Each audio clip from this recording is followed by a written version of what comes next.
Right, so today's session, we are going to go through schema markup and SEO. Schema can be seen as quite complex, so if there are any questions at the end, or if you need anything, feel free to sort of send questions through afterwards and we can go through more on schema markup. So the schedule today, we're going to talk about what schema markup is, hopefully in the simplest way possible, and why you should use it, common types and examples of schema markup, and some new types of schema markup recently, free tools that you can use, everyone loves free tools, how to add schema markup to WordPress websites, and the different ways you can do that, and some key takeaways as always. So firstly, what is schema markup? Schema markup is often interchanged with structured data markup.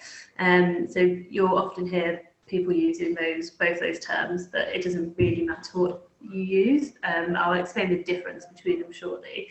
But essentially, schema is a standardized set of code, HTML code, which is hypertext markup language code, that allows search engines to more easily crawl, understand, and display the content from a website.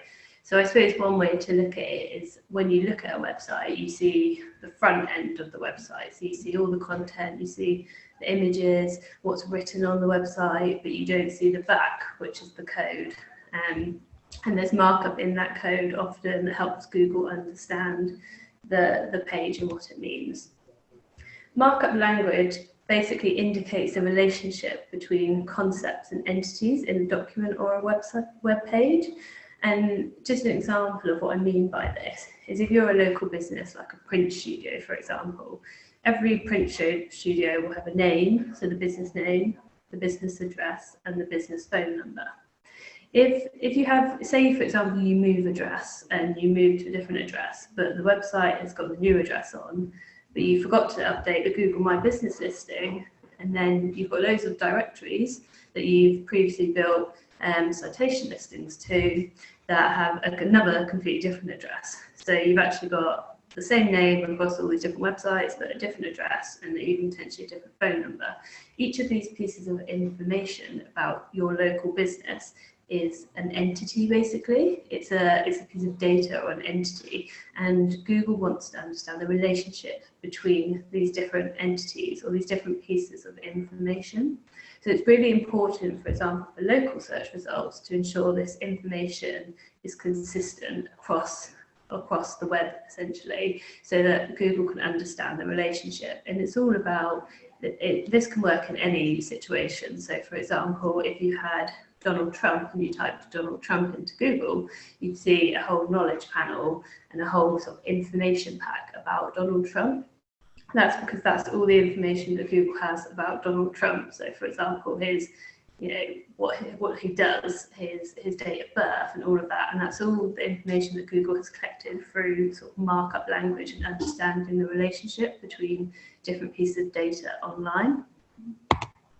This is just showing you schema.org. So that's basically where schema comes from. So all the types of schema that you will see comes from this schema.org place. And schema.org is essentially a load of information, a load of vocabulary that different people have inputted in. So from Bing, Google, all different types of search engines basically accept this schema vocabulary or language, for example. There's currently 615 data types in schema.org. It's always growing and there's going to be more. So you can see examples here. You've got like creative work, person, place, local business. There's a load of different things that you can mark up. So there's always going to be something relevant to one of your clients.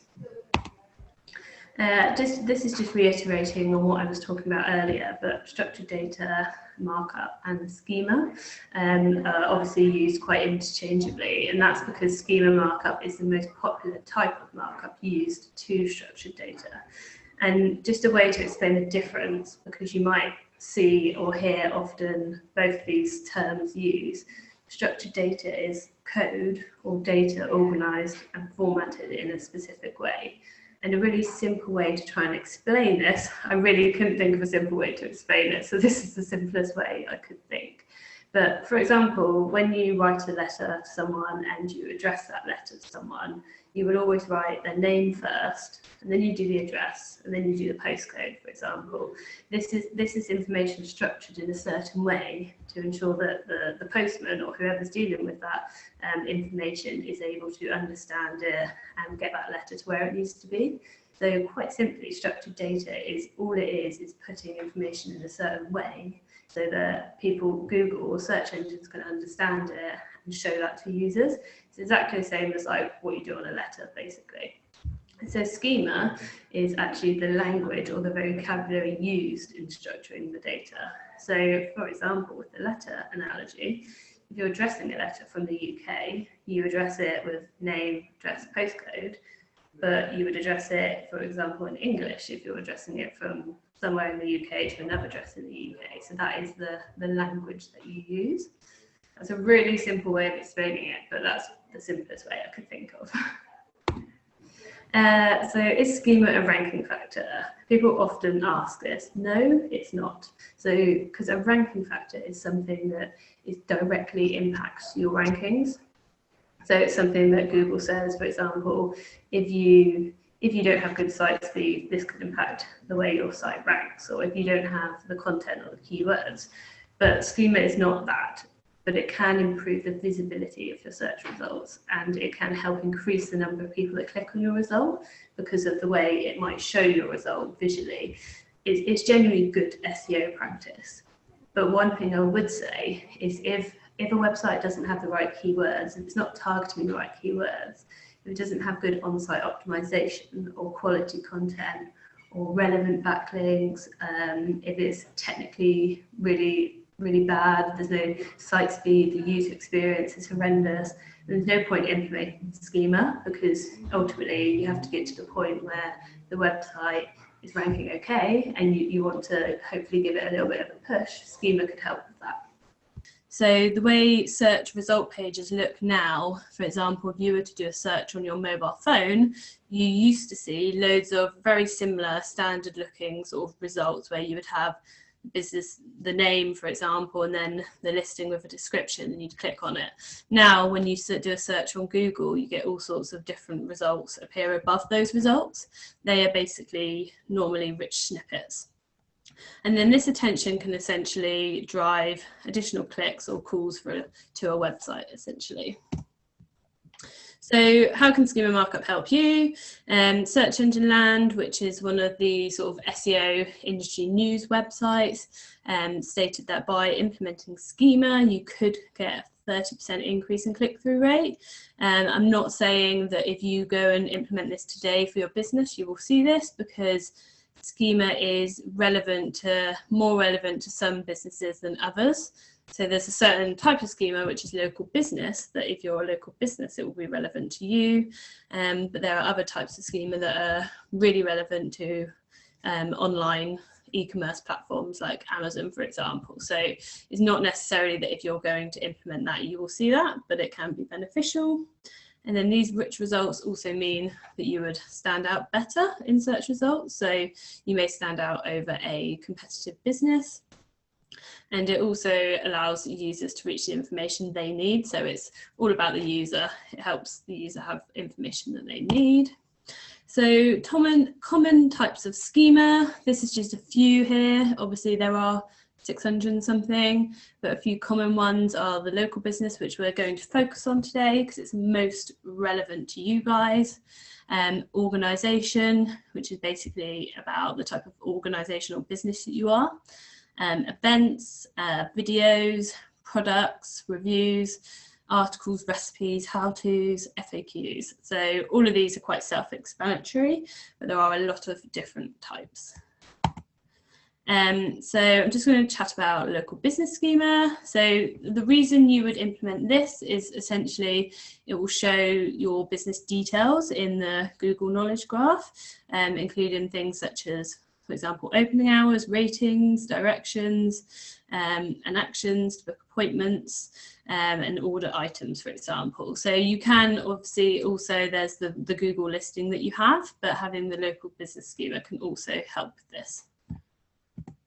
So look, if you're brick and mortar business, basically, it helps enhance your search results in the search results page. So here's an example of where there's a local business listing, but also they've potentially got markup on there as well to show this information. So this, I'm trying to break down here the sort of information and what schema means.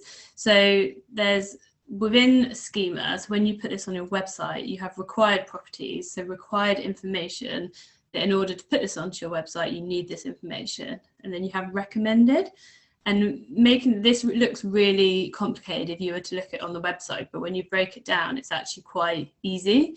And the information is structured in a way. So if I was to structure this, the ID would be a unique ID for a specific business. This could be a URL.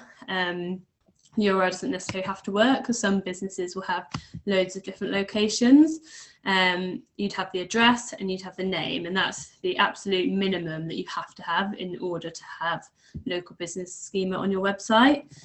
You can install, if you have a WordPress website, you can install something called Yoast SEO, which enables you to do this really, really simply.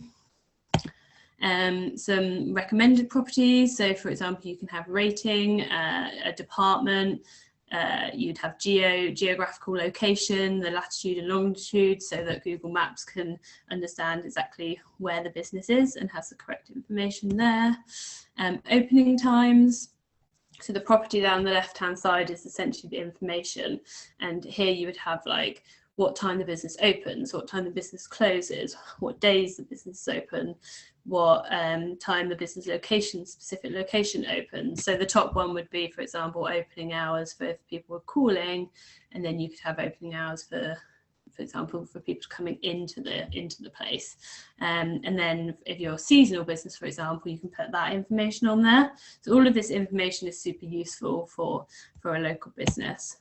And then additional information. So where I was talking about how some of this, you don't have to also mark up all of this. It's only the bits that are relevant to you, because, for example, there's 2 on here for food establishments. So restaurants can have their menu on there.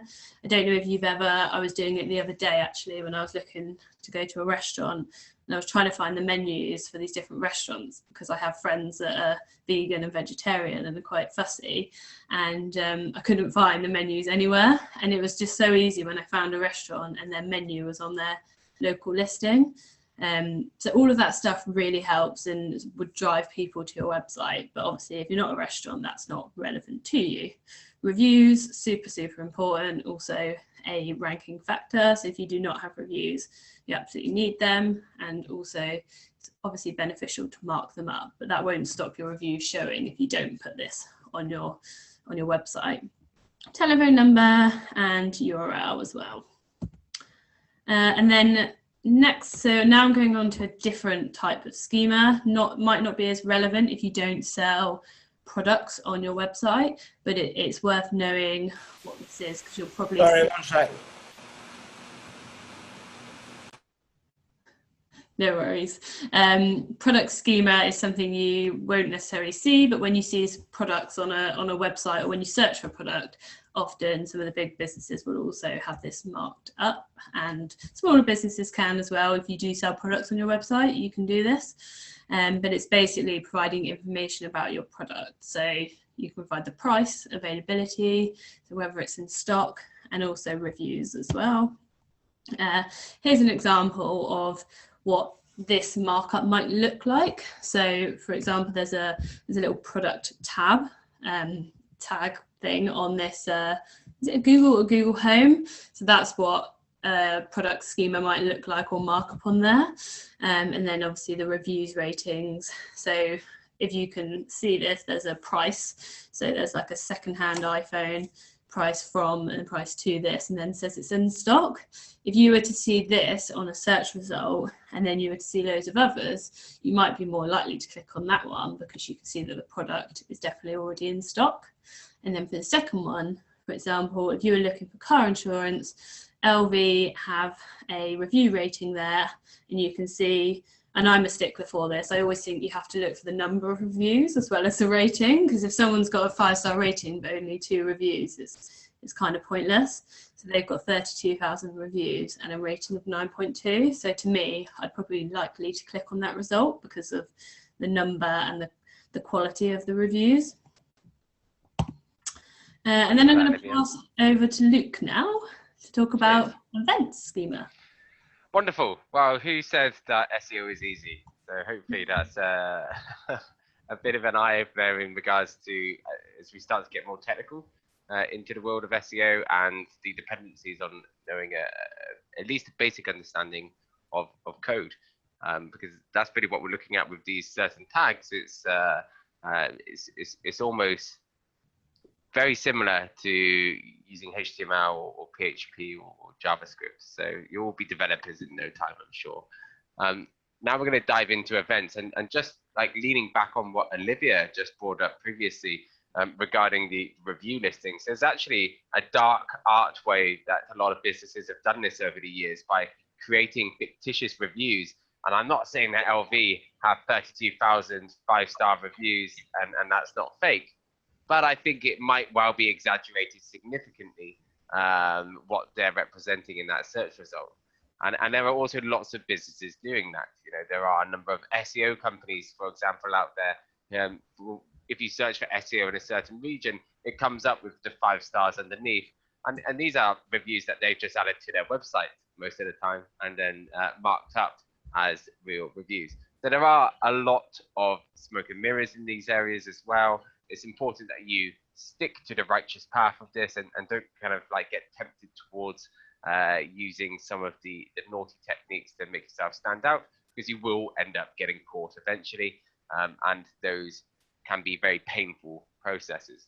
Now, when it comes to events, this isn't just for those of you on this session who own your own academy, which I'm sure very few of you do, but it could be a cafe owner, it could be a pub owner, it could be a restaurant owner, it could be pretty much anyone who is doing either one-off events or regular events within a region or jurisdiction. Now, if you are holding a board game evening in your local pub, then you may well want to put event schema markup on there. So this means when somebody goes ahead and searches things to do in Manchester or Bristol, we'll use Bristol because it's not on lockdown right now. Things to do in Bristol right now, it will come up with a list of events which have been pulled from schema directly through. And this is almost like position 0 in the world of SEO. This is typically going to get the lion's share of clicks compared to things to do with the kids and seeing like a 10-page article about things to do in Bristol. And the reason for that is, in theory, it's more relevant, it's instantly updated most of the time. So it's being pulled through in real time. So if you're adding events, it's a really quick, easy win to get some visibility very quickly without having to worry about too many of the other ranking factors out there. And ultimately, it will drive more visibility to your own website over time. Now, FAQs also contain an awful lot of rich data which could be pulled forward. This could be, what's relevant for me right now? I'm making some Halloween decorations for the kids and turning the garage into a Velociraptor enclosure. So how do you make a Velociraptor enclosure for children might be something that I would search in this scenario. Bizarre? Yes, it is. And it would then potentially come up with either a video pulled through from YouTube on how to do that activity, or it could be a snippet of you can start making a Velociraptor enclosure once you capture some Velociraptors. And then it will be a ... and it will encourage people to click through into the search results. So a really, really good way of doing it. A more probably realistic schema markup is on display here, which is competitor market, pulling through commonly asked questions. And if you've been on our previous SEO sessions, learning about intent, learning about creating content from which your potential customers are actually searching for, then you can see how this suddenly fits all the way into your SEO strategy. So if you created content around what people are actually searching for, so yeah, they're looking for cheap holidays, but they're also looking for where it's being affected by coronavirus right now. Where can I get travel insurance for this current pandemic?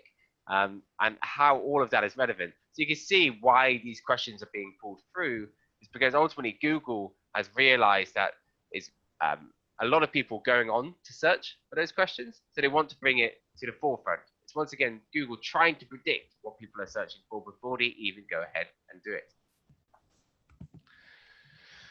So new types of schema, and I just touched on this a moment ago, include things like special announcements. So it's anything from, in America, wildfire announcements to if there is a national emergency. So we've had friends over in the Philippines who have tsunami alerts come through via Google, and these are all being pulled through from government websites which have been marked up with schema.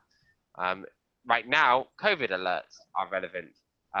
Temporary opening hours and times. Using Google My Business where possible is obviously going to help massively there, but you can still add schema markup to your contact pages and have your own COVID notice on there, which is going to be relevant probably for the next 12 to 18 months, the way that I see things as it stands in at least the digital world.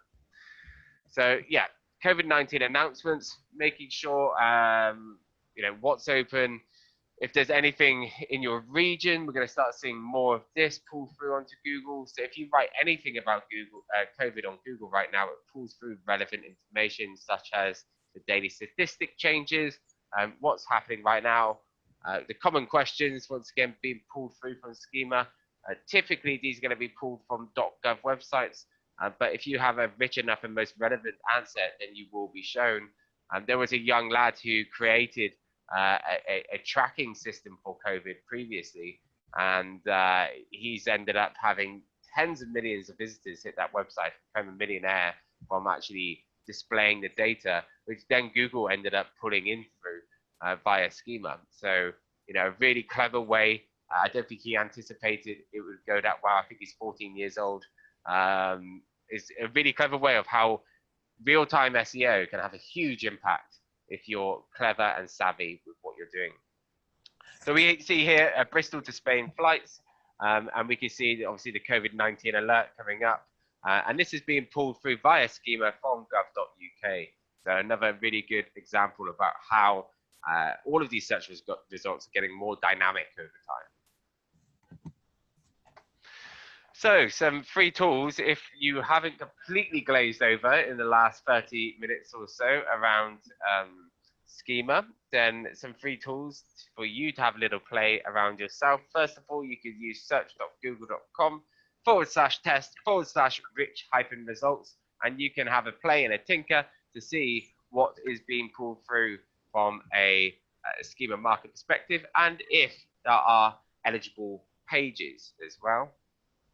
You can also see the amount of errors if you have already set up schema or there's schema enabled on your WordPress website, which we'll touch on in a moment, and there are errors. It will tell you where those errors are. I would strongly recommend that we're probably getting into the realms where you're going to start needing to lean on some support, either from local studio managers or from online tutorials. There are plenty of YouTube videos from which is how I learned how to use schema quite a few years ago now. And you know, it's free resource available to everybody. Or pop into your local studio before they're locked down and get in touch with them and work with them on that side. We also have structured data testing. As you can see, it's not the prettiest amount of content to start digesting, especially if you don't understand coding languages. However, it's not beyond the realms of learning. I think the government want everybody to reskill into digital right now. So if you're a ballet dancer, then get involved with schema markup instead.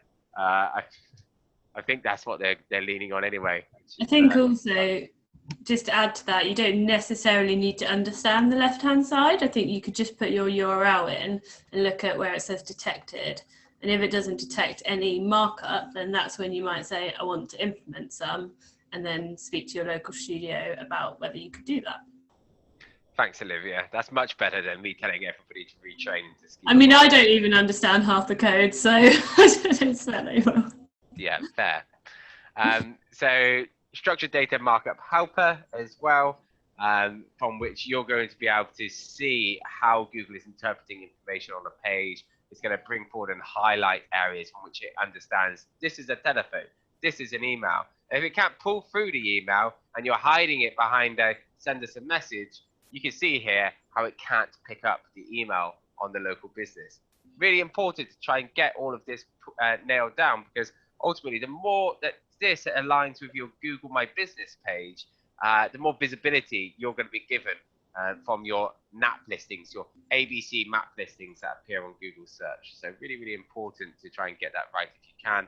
Once again, worth speaking to your local Nettle studio to ensure that that is happening, or to lean on us as your SEO nerds and geeks to give you a hand where possible. We can also see here around some areas of Nettle Zone as well, so we can see how we're going to tag data and how we're going to bring that forward. Can we bring forward an image from the page? Google have recently started bringing forward pictures into the search results. So if you've got a certain amazing award that you've been granted as a business and you want to bring forward to the search results when somebody looks for Nettle, then you might want to do that. So why not? And then, sorry, say that again, Olivia. I'll let you do this one. Sorry, I was just saying, I was going to skip past this because I thought, but it's actually quite easy. It's an FAQ schema. So this is an example. If you have an FAQ page, this is actually quite simple that anyone can do. You could just go onto this website and you just put in that you want FAQ, and then you put the question in and what the answer is that you have on the website, and then ignore the thing on the right hand side, because all you have to do is that creates automatically for you, and then you just have to download it and send it to the whoever does your website to then upload it. So actually things like if you want to do a bit yourself, this tool is really useful to actually learn a bit about it, but you don't need to do any coding whatsoever. You literally just put the copy in that's on your website for the FAQ. Sorry, Luke, you can go again. No, that's all right. I'm used to it now. So finally, we're moving on to how to add schema onto your WordPress website. It's important not to think that things like Yoast are the answer to all of your woes and problems. Yoast is a very useful guide, but it's a bit like going bowling and having the sides up when it comes to SEO. It doesn't mean that you're good at bowling. It means that it's likely that you're going to knock a few of those pins over, no matter where you roll that ball. And that's how I describe using Yoast in the nicest possible way. A very good guide to get you in the right track. You can obviously use the Schema Markup plugin.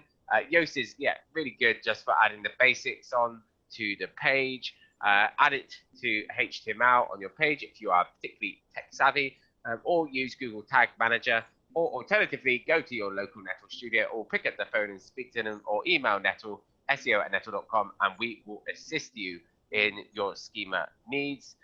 Finally, some key takeaways to take away with you. This is one takeaway you are allowed to have in every region of the country right now, is look at your markup your competitors are using and to see how much visibility they're potentially getting.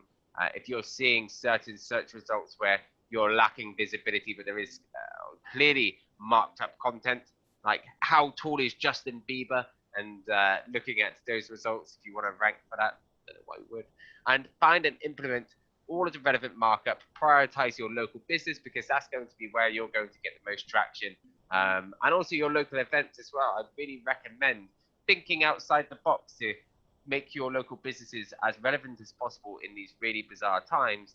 Is let's see if we can get some local events going for small businesses, whether or not you're doing a board game evening or a coffee evening or a COVID's anonymous chat room. Whatever it is, have a play around with events, because it will be really worthwhile for driving attention. Follow the guidelines and don't add fake markup to avoid getting a penalty. So don't suddenly add 50,000 5-star reviews for your butchers in Brighton. It's unrealistic that you've had 50,000 steaks being sold in the last few months. And Google will see through it, and then it will slap a penalty against it. It's very difficult to recover from that. So finally, before diving into questions, which I'm sure are going to be along the lines of, what? Can you repeat quite a bit of that? Prioritize your keyword research, on-site optimization, website speed, user experience, and backlinks before structured data. Structured data is starting to get into the luxurious realms of SEO, where all of your foundations are up together. You know where you're going. You know what keywords are converting for you from experimenting with A/B tests, and you're getting some traction and visibility through to your website. So focus on the other areas first. This is a nice to have once those other boxes have been ticked. Now, moving swiftly on to some Q&As and questions. Any examples or live demonstrations that we can give for you in the next 10 minutes, please do fire away.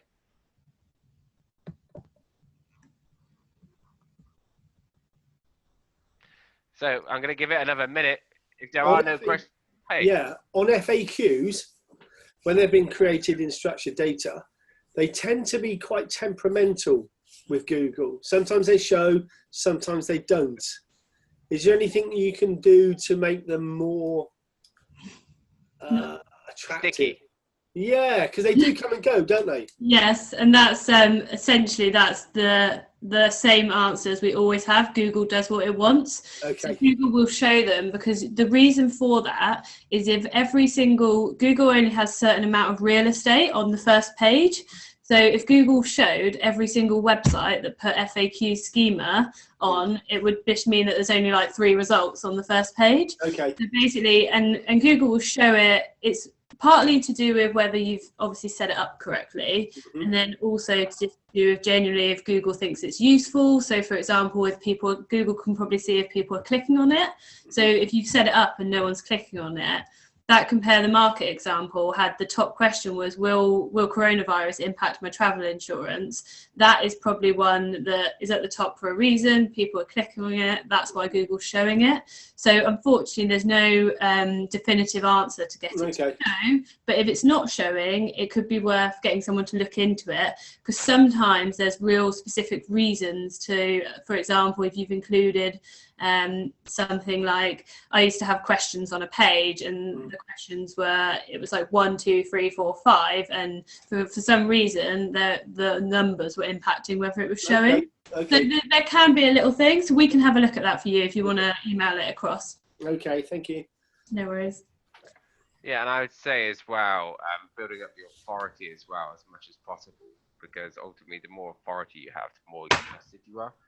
Which is typically why you see quite authoritative websites normally being the stickiest when it comes to schema. You know, ranging from .govs to .edus are always going to be prioritized over SMBs, sadly.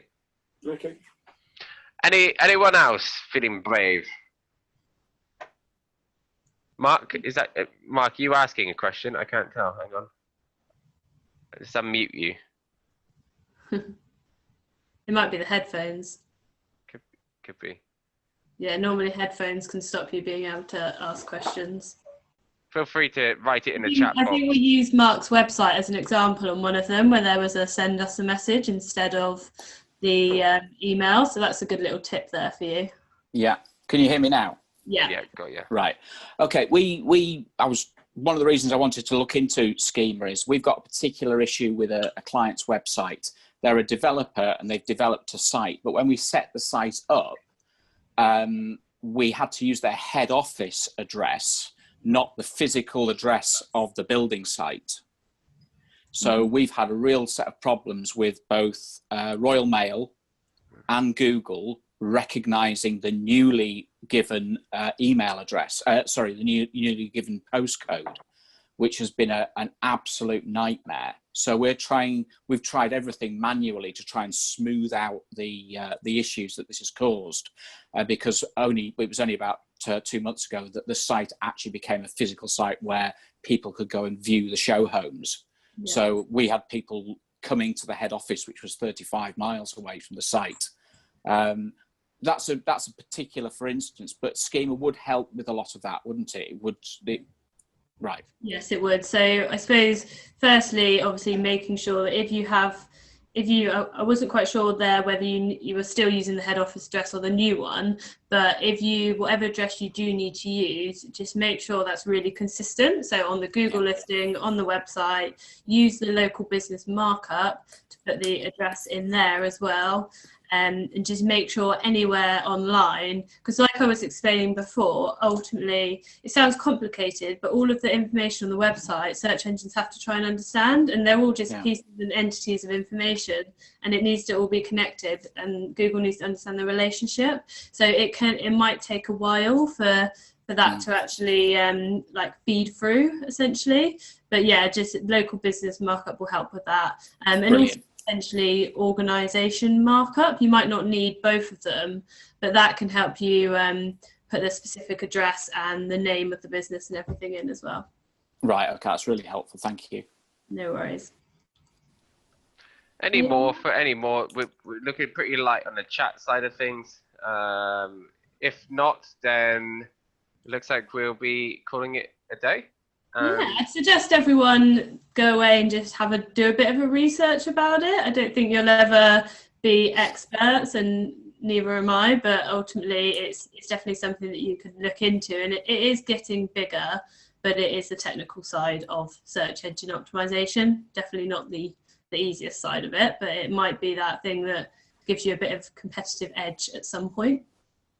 Yeah, absolutely. Especially as we head out of lockdown at some stage in the near future. So, yeah, if there's anybody who needs any help, especially with what's happening in regards to trying to give your website more visibility, especially as we head into once again another lockdown and winter. Anything that we can do to assist, then please reach out to us, and we'll try and put you on the right path.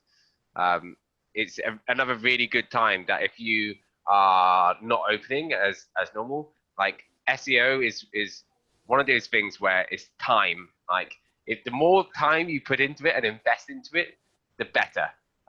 So it means that if your local SEO studio or Netto Studio is working on SEO and you are putting in some hours as well and doing some homework, when you come out of all of this, you're going to be in a much better position, and sometimes better and bigger ranking than some of the largest multinationals out there, because they'll be following their marketing departments whilst you're going to be actually working on your projects and on your websites. So if you want some homework, then reach out to us and we'll even give you some free homework to be working on your websites. That's no problem at all. That's both the same with if you're needing help from a Netto Studio or you just want to reach out to us direct. Either way. Cheers, everyone. I hope you have a fantastic day. Good luck out there, and we'll see you all soon.